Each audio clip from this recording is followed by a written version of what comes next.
नमस्कार मंडळी. अवधूत चिंतन श्री गुरुदेव दत्त श्री स्वामी समर्थ महाराज की जय. बघा, आजचा व्हिडिओ आपल्यासाठी खूप खास असणार आहे, कारण आज मार्गशीर्ष महिन्यातल्या शेवटच्या गुरुवार निमित्त आपण आजचा हा व्हिडिओ घेऊन आलेले आहोत.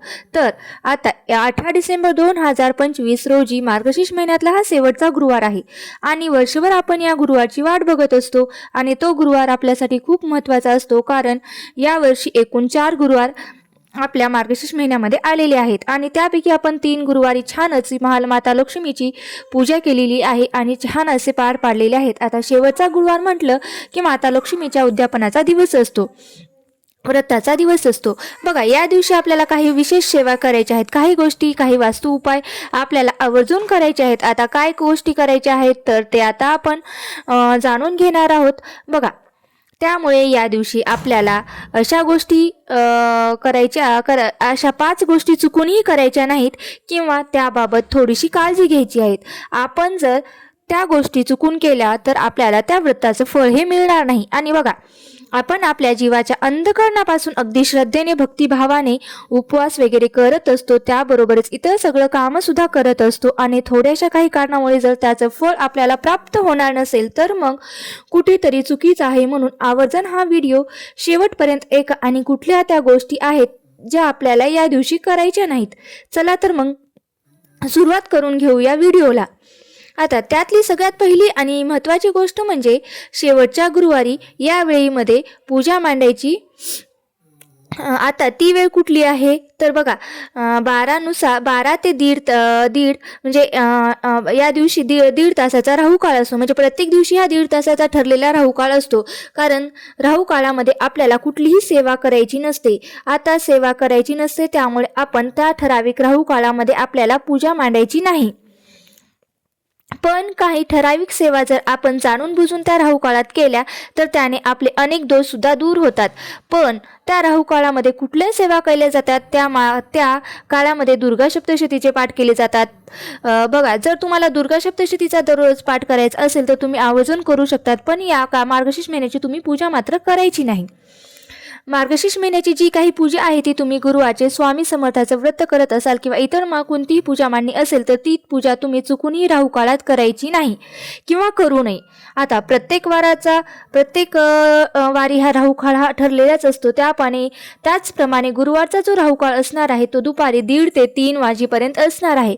तर या काळामध्ये तुम्ही चुकूनही पूजा मांडणी करू नका. आता मार्गशीर्ष महिन्यातील जी पूजा मांडणी आहे ती शक्यतो आपली सकाळी अंघोळ झाली की लगेच करून घ्यावी. सेवा देखील लगेच करायच्या आहेत. पण बऱ्याचदा काय होतं की अनेक महिलांचे छोटे मूळ असतात किंवा घरातील कामामुळे त्यांना सकाळी पूजा करणं होत नाही. मग पूजा मांडणी करायला उशीर होतं. मग मुलांची घरातलं सगळ्यांचं आवरून करायचं म्हटलं तर धावपळ होते. मग सकाळी कोणी करत नाही, पण दुपारची जी वेळ असते ती थोडीशी निवांत असते. पण मग विचार करतो की आपण दुपारच्या वेळेस पूजा मांडणी करू शकतो का. जर तुम्ही असा विचार करत असाल तर चुकूनही गुरुवारच्या दिवशी 1:30 ते 3 या काळामध्ये पूजा मांडणी करू नका, कारण 1:30 ते 3 हा गुरुवारी राहुकाळ असल्यामुळे 1:30च्या अगोदर तुम्ही करून घेऊ शकतात किंवा 3च्या नंतर जमलं तर तुम्ही पूजा मांडू शकतात, पण 1:30 ते 3 या काळामध्ये तुम्ही पूजा मांडणी करू नका. तसेच सुरुवातीला सांगितल्याप्रमाणे सकाळी पूजा केली तर छानच होईल, पण तुम्हाला त्यावेळेस जर नाही जमलं तर तुम्ही प्रदोष काळामध्ये सुद्धा पूजा मांडणी करून घेऊ शकतात. आता मांडणी करून घ्या आणि कथा वाचन तुम्ही दिवसभरामध्ये कधीही करा, पण हा 1.5 तास वगळून. आणि तसे पाहिले तर आपण शेवटच्या गुरुवारी उद्यापन करत असतो, त्यामुळे आपण संध्याकाळी म्हणजे सांज वेळेला जास्त पूजा केलेला जास्त महत्त्व देतो. त्यानंतर दुसरी गोष्ट म्हणजे ज्या महिलांचा मासिक धर्माचा 4था दिवस आहे अशा महिलांनी या दिवशी पूजा करू नका. आता तुमचे जर सुरुवातीचे 3 गुरुवार झालेले आहेत, पण 4थ्या गुरुवारच्या दिवशी जर तुमचा मासिक धर्म असेल तर तुम्ही पूजा मांडणी करू शकत नाही. तुम्ही उपवास करायचा आहे, पण पूजा मांडणी तुम्हाला करायची नाही किंवा उद्यापनही करायचं नाही. पण मागील व्हिडिओमध्ये सांगितल्याप्रमाणे तुम्ही घरातील एखाद्या व्यक्तीकडून उद्यापन करून घेऊ शकतात किंवा जर तुमच्या घरात कोणी नसेल तर तुम्ही पौष महिन्यातील एखाद्या गुरुवारी त्या व्रताचं उद्यापन करू शकतात.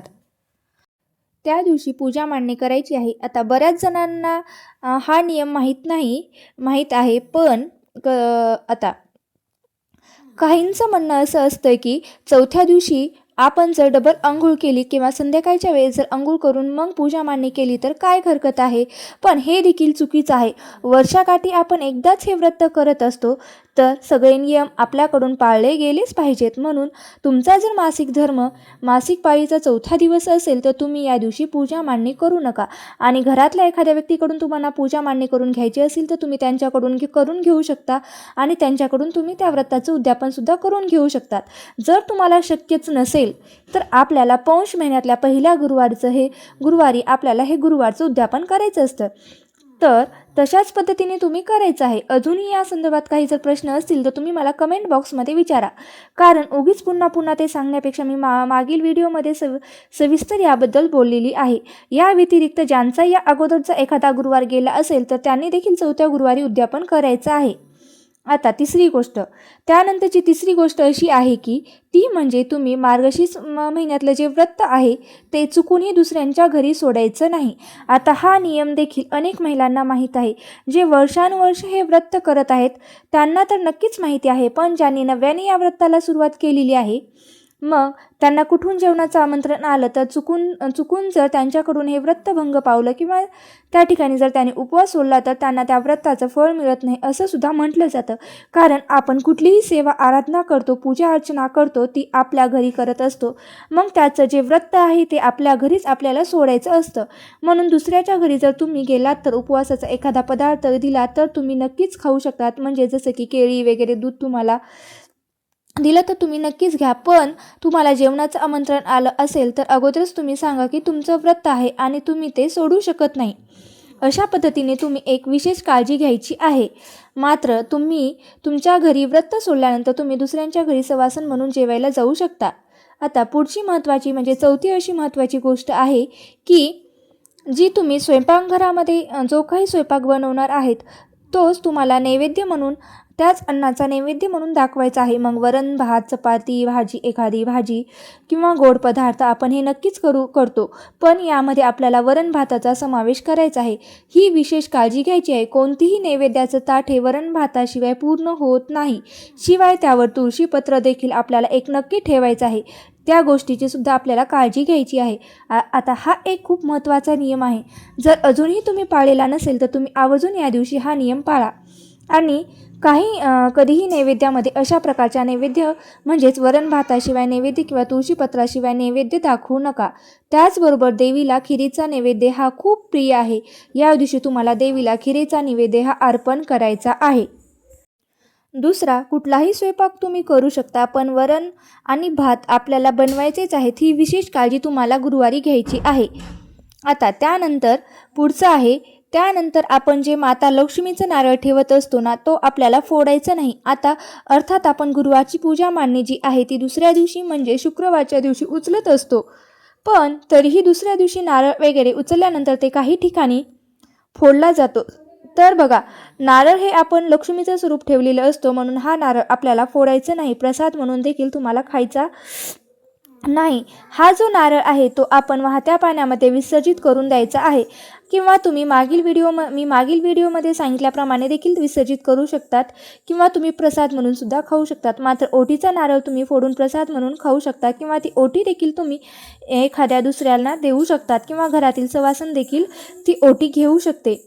तसेच बघा, मार्गशीर्ष महिन्यातील शेवटच्या गुरुवारी महिला हळदी कुंकवाचा कार्यक्रम करून लक्ष्मीच्या स्वरूपातील स्त्रीचा आदर करतात आणि 4थ्या गुरुवारी देखील आपल्याला इतर गुरुवारप्रमाणेच पूजेची व्यवस्थित अशी मांडणी करून घ्यायची आहे.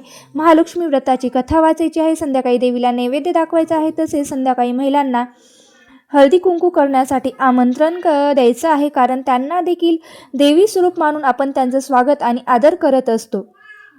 सुवासिनींना देवी स्वरूप समजून त्यांची पूजा करायची असते. सुवासिनींना फळे द्यावी, तसेच फूल, गजरा, महालक्ष्मी व्रताची पुस्तक, एखादी भेटवस्तू द्यावी, त्याची ओटी भरावी आणि त्यांना भावपूर्ण नमस्कार करावा. तसेच महिलांना जर उपवास असेल तर त्यांना दूध द्यावे किंवा तुम्ही सुवासिनींना भोजन देखील देऊ शकतात. पण शक्य नसेल तर एक जरी सुवासिनीला किंवा कुमारिकेला तुम्ही घरी बोलवलं तरी सुद्धा चालते. या मार्गशीर्ष महिन्यातील शेवटच्या गुरुवारी कन्यापूजन देखील केले जाते. ज्यांना शक्य असेल त्यांनी जरूर हे कन्यापूजन करू शकतात. त्याचबरोबर मार्गशीर्ष महिना हा दानासाठी खूप शुभ मानला जातो. जर तुम्ही मार्गशीर्ष महिन्यामध्ये काहीही दान केलं नसेल तर शक्य झाल्यास ब्राह्मणांना सीधा वस्त्र आणि दक्षिणा देऊन तुम्ही नमस्कार करा. यामुळे केलेल्या दानाचं आपल्याला दुप्पट पटीने फळ हे प्राप्त होतं. आता पुढचा नियम म्हणजे गुरुवारी पैसे देणे किंवा घेणे हे देखील आवर्जून टाळावे. चुकूनही या दिवशी कोणाला उधार पैसे देऊ नका किंवा कोणाकडून घेऊ नका. तसेच या दिवशी चुकूनसुद्धा सकाळी उशिरा उठू नये. शक्य असल्यास ब्रह्ममुहूर्तावर उठून तुम्हाला स्नान करायचे आहे. त्याचबरोबर या दिवशी मार्गशीर्ष महिन्यातील गुरुवारी तुम्हाला रागवलेल्या किंवा अशांत मनाने पूजा करू नये. पूजा शांत आणि एकाग्र मनाने करावी, तरच या पूजेचं फळ आपल्याला प्राप्त होत असतं. आता संध्याकाळी मीठ आणि दूध हे या दिवशी चुकूनही कोणाला द्यायचं नाही. तसेच काळे किंवा गडद रंगाचे कपडे या दिवशी आवर्जून टाळावे. शक्य असेल तर पिवळ्या किंवा लाल रंगाचे वस्त्र आपल्याला परिधान करून मार्गशीर्ष महिन्यातील गुरुवारची पूजा करायची आहे. तर अशा पद्धतीने तुमचं गुरुवारचं जे व्रत आहे ते पूर्ण होणार आहे.